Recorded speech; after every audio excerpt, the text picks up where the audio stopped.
हमीरपुर के दुसड़का में नेता प्रतिपक्ष मुकेश अग्निहोत्री का महासचिव हिमाचल प्रदेश कांग्रेस कमेटी बलविंदर सिंह बबलू ने जोरदार स्वागत किया। हमीरपुर के टाउन हॉल में आयोजित कांग्रेस कार्यकर्ता सम्मेलन में पार्टी प्रदेश अध्यक्ष सहित अन्य नेताओं ने एकजुटता का पाठ पढ़ाने के साथ ही प्रदेश सरकार व मुख्यमंत्री जयराम ठाकुर पर जमकर हमला बोला। नेता प्रतिपक्ष मुकेश अग्निहोत्री ने भाजपा सरकार को डूबता हुआ जहाज करार दिया। नेता प्रतिपक्ष मुकेश अग्निहोत्री ने मुख्यमंत्री जयराम ठाकुर पर पलटवार करते हुए कहा कि मुख्यमंत्री जयराम ठाकुर 4 साल पहले मंडी में हवाई अड्डा बनाने की जिद पकड़ लेते तो आज मंडी का हवाई अड्डा बनकर तैयार भी हो जाता, लेकिन चुनाव आने के कारण अब सीएम जितनी भी घोषणाएं कर ले वो कभी भी पूरी नहीं होंगी। वहीं नेता प्रतिपक्ष मुकेश अग्निहोत्री ने सीएम जयराम ठाकुर के द्वारा दिए गए बयान जिसमें कांग्रेस एकजुट नहीं है, उस बयान को लेकर पलटवार करते हुए मुकेश अग्निहोत्री ने कहा कि कांग्रेसी एकजुट हैं, लेकिन जयराम ठाकुर की काम न करने के कारण कांग्रेस पार्टी सत्ता में आ जाएगी। वहीं नेता प्रतिपक्ष मुकेश अग्निहोत्री ने कांग्रेस टिकट आवंटन को लेकर कहा कि टिकट मेरिट के आधार और सर्वे के आधार पर आवंटित किए जाएंगे। उन्होंने कहा कि मौजूदा विधायकों के टिकट के सवाल पर उन्होंने कहा कि विधायक कांग्रेस के अच्छा काम कर रहे हैं और ये सर्वे में भी आया है। वहीं नेता प्रतिपक्ष मुकेश अग्निहोत्री ने कहा कि हमीरपुर विधानसभा क्षेत्र में किसी भी तरह का कोई विकास नहीं हो पाया है, क्योंकि लड़ाई हमीरपुर में जयराम ठाकुर और धूमल की रही है, जिसका खामियाजा जनता को भुगतना पड़ रहा है, जिससे जनता पिस रही है। कि मेरा तो मुख्यमंत्री जी को सलाह है कि सत्ता परिवर्तन जब होने लगता है इतना ज़्यादा परेशान नहीं होना चाहिए। अब आप सत्ता कभी किसी की नहीं रही, किसी की नहीं रही, और इनको भी नहीं ये समझना चाहिए कि इन्हीं की रहेगी। तो जब हम बात करते हैं हम तो देखो मुद्दों के आधार पर राजनीति करना चाहते हैं। हम मुद्दों की बात करते हैं, क्या क्या मुद्दे हैं, और उसको अदरवाइज़ नहीं लेना चाहिए। और जैसे अब मुख्यमंत्री जी ने कल ही कहा कि मेरी जिद है कि मैंने मंडी में हवाई पट्टी बनानी है, तो अच्छा होता कि मुख्यमंत्री ये जिद जो है पहले साल में पाल लेते। अगर पहले साल में ये एटीट्यूड होता तो शायद आज तक वहाँ पे कोई ना कोई काम हो चुका होता। अब 2 महीने रह गए, अब 2-3 महीने में अब बुर्जियाँ लगनी शुरू हुई हैं। बुर्जियाँ लगने से ही आप कह रहे हैं कि मैंने जिद ठान ली। तो अब जो भी घोषणाएं हैं वो सारी घोषणाएं अब फर्जी हैं, अब बुरा मान जाते हैं। लेकिन आप बताओ कि 2-3 महीने में क्या काम होगा। अब आप घोषणाएं कर लो, ऐलान कर लो, बयान कर लो, वो पूरी नहीं हो सकती। आज अगर आपको कोई भी घोषणा करेंगे वो इम्प्लीमेंट नहीं हो सकती। तो ये सब जो है हिमाचल में जो मुख्यमंत्री अब कर रहे हैं ये सब झूठ है, ये फ्रेब है, धोखा है। आप अपना मन बहला सकते हो, लेकिन हकीकत नहीं है। अब जो आप शिलान्यास कर रहे हैं, जो अब आप घोषणाएं कर रहे हैं, ये नहीं होगा। ये समय जो है अब बदल चुका है कि जयराम की वजह से आ जाए। अगर जयराम की वजह से कांग्रेस आ सकती है तो उनकी वजह से आ जाए, कोई फैक्टर तो रहेगा। मैं तो पहले ही कह रहा हूँ कि हम जयराम की जो है नाकारगुजारी, फेलियर और उनका काम ना करने की वजह से हम सत्ता में आएंगे।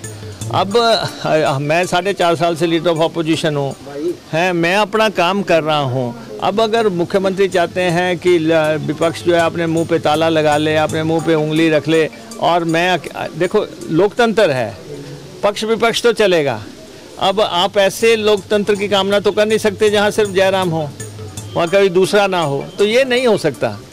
तो इसलिए जो है काम का जब समय था तो उसमें काम हुआ नहीं कि 65,000 करोड़ के नेशनल हाईवे बनाने का बीजेपी ने वायदा किया था। एक भी नेशनल हाईवे नहीं बना, 69 नेशनल हाईवे बनने थे, नहीं बना। अब क्या हमें अधिकार नहीं है ये पूछने का कि वो नेशनल हाईवे कहाँ गए? 4 लेन बनाने की बात थी, इन्होंने कहा था 4 लेन बनाएंगे, वो 4 लेन नहीं बने, और ना ही 4 गुना मुआवजा किसी को मिला। क्या हमें अधिकार नहीं है कि हम ये मसला उठाएं? जब आप कहते थे कि हम हवाई पट्टियां बनाएंगे, आपने पता नहीं कितने कितने बड़े ऐलान। नहीं, देखिए वो पार्टी के प्रधान प्रदेश के वो भाजपा के रहे हैं, और अगर वो भाजपा छोड़ते हैं 3 महीने पहले अब और कांग्रेस में शामिल हो रहे हैं, तो आप इस बात का, इसीलिए हम तो कह रहे हैं कि जहाज़ डूब रहा है। जो सही लोग हैं वो जो है जहाज़ से छलांग मारने की कोशिश कर रहे हैं, चाहे वो अफसर हों चाहे वो नेता हों, वो समय पे से जो है सेफ़ लैंडिंग की कोशिश कर रहे हैं। और प्रदेश की जनता ने तो मन बना लिया है। प्रदेश के में जो है, मैंने इसीलिए पहले भी कहा था, पूरे देश में क्या होता है वो अलग बात है। जो जयराम जी बार बार कहते हैं कि उत्तराखंड में ये हो गया, उत्तर प्रदेश में ये हो गया, हम कहते हैं कि आप दूसरों का आशियाना देख के खुश मत हो, अपनी तरफ देखो कि आपने अपने प्रदेश में जो है, जो आपकी नाकारगुजारी है, जो आपसे लोगों की नाराज़गी है, आप मानो कि लोग आपसे नाराज़ हैं। नहीं, देखिए हम बहुत इसमें ज़्यादा अभी बोलने की स्थिति में नहीं, क्योंकि चार्जशीट कमेटी वर्क कर रही है। क्या उन्होंने वर्क किया वो सबमिट करेंगे। राजेश धर्मानी जी की अगुवाई में चार्जशीट कमेटी वर्क कर रही है और धनीराम शांडल जी की अगुवाई में जो है मैनिफेस्टो कमेटी वर्क कर रही है।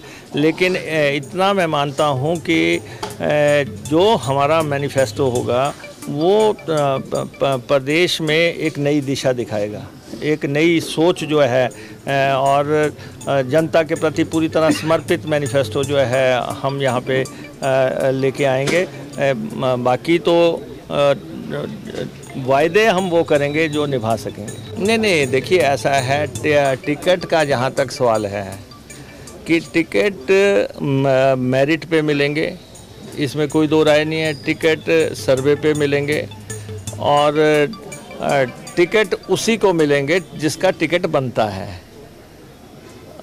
ये टिकट जो है का जो बंटवारा होना है, टिकट की सेंट्रल इलेक्शन कमेटी है, CEC बैठती है, उसका मैं भी सदस्य हूँ। जब वो कमेटी बैठेगी हम अपनी राय उस कमेटी के समक्ष रखेंगे। क्या वर्तमान विधायकों को भी टिकट मिलने की काटने की संभावना है? नहीं, देखिए हमारे मेजॉरिटी विधायक जो हैं अच्छा काम कर रहे हैं और जो सर्वे में भी जो हमारा आ रहा है उसमें हमारे MLAs की परफॉर्मेंस काफ़ी अच्छी, इसलिए अब मुख्यमंत्री को गुस्सा आ रहा है। मुझे मालूम है कि मेरे पे गुस्सा आता है उनको, सुबह शाम दोपहर जो है रात को और सपने में भी आता है। अब मैं क्या कर सकता हूँ, आप बताओ। अब वो कहते हैं मुकेश अग्निहोत्री का दिमाग ख़राब हो गया है। मैं कहता हूँ भाई ठीक है, प्रदेश की आपकी सरकार है, चलो न्यूरो डॉक्टर को दिखा लेते हैं। अगर क्योंकि डॉक्टर को मैंने कहा कि ऐसा मुख्यमंत्री बोलते हैं कि आपका दिमाग ख़राब है, बोला तो वो कह रहे हैं कि नहीं आपका ठीक है, जिसने आपको बोला होगा उसका भी चेक करना पड़ेगा। तो अब क्या कर सकता हूँ मैं।